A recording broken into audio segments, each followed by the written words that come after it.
સુરત શહેર પોલીસે બે અલગ અલગ વિસ્તારોમાં લોકોને ડરાવનારા આરોપીઓને સુરત પોલીસ તેના વિસ્તારમાં લઈ ગઈ હતી અને લોકોમાંથી આરોપીઓનો ડર દૂર કરવાનો પ્રયાસ કર્યો હતો।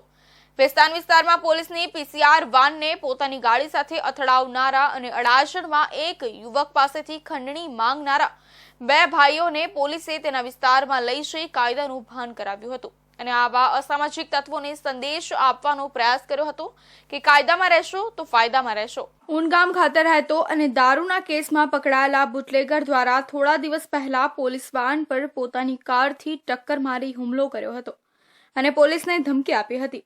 પોલીસની પીસીઆર વાનને ટક્કર મારી આરોપી બુટલેગર યુસુફ ફરાર થઈ ગયો હતો। હુસૈન ઉર્ફે યુસુફ તેની જે જગ્યા પર પોલીસ ઉપર હુમલો કર્યો હતો અને પોતાના વિસ્તારમાં ભાઈગીરી કરતો હતો વિસ્તારમાં પોલીસ તેને લઈ ગઈ હતી અને લોકોમાં ડર દૂર કરવાનો પ્રયાસ કર્યો હતો। અડાજણના યોગી પાર્ક એપાર્ટમેન્ટમાં રહેતા 42 વર્ષીય દીપક કુમાર ક્રાંતિલાલ ભગતે અડાજણ પોલીસ સ્ટેશનમાં ભાવેશ તુલસી ભગત અને ભદ્રેશ તુલસી ભગત વિરુદ્ધ ફરિયાદ નોંધાવી હતી। ફરિયાદમાં જણાવ્યા મુજબ દીપક ભાઠા ખાતે આવેલી તાપી નદીમાંથી હાથ મજૂરીથી રેતી કાઢવાનું કામ કરે છે। દીપક શિવ દુલાર મજૂર અને કામદારોની સહકારી મંડળી સાથે ભેગા મળી વર્ષ 2014થી રેતી કાઢવાના કામ સાથે જોડાયેલો છે। વર્ષ 2022માં દીપક પાસે ભાવેશ અને ભદ્રેશ નામના બંને ભાઈઓ આવ્યા હતા।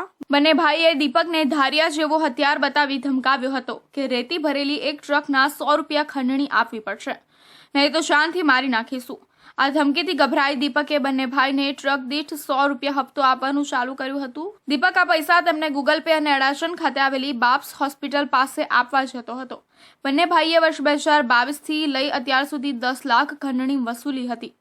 ગત તારીખ 7મીના રોજ દીપક તાપી નદી કિનારે આવેલા તાપી કુબેરેશ્વર મહાદેવ મંદિરે હતો ત્યારે ભદ્રેશનો ફોન આવ્યો હતો કે હવેથી ટ્રક દીઠ 1000 આપવા પડશે। દીપક ભદ્રેશની વાતમાં સહમત નહીં થતા તેને ધંધો બંધ કરી દેવાની ધમકી આપતો હતો। બાદ પણ ભાવેશને ભદ્રેશ દીપકને અવારનવાર ફોન કરી જો ટ્રક દીઠ 1000 નહીં આપે તો જાનથી મારી નાખવાની અને ધંધો બંધ કરાવી દેવાની ધમકી આપતા હતા। દીપક અને બંને ભાઈઓના ત્રાસથી કંટાળી અડાજણ પોલીસની શરણે ગયો હતો અને પોલીસે બંને ભાઈ વિરુદ્ધ ખંડણીનો ગુનો નોંધી બંને ભાઈની ધરપકડ કરી લીધી હતી। પોલીસે બંને ખંડણીખોરોને તેના વિસ્તારમાં લઈ ગઈ હતી અને કાયદાનું ભાન કરાવ્યું હતું।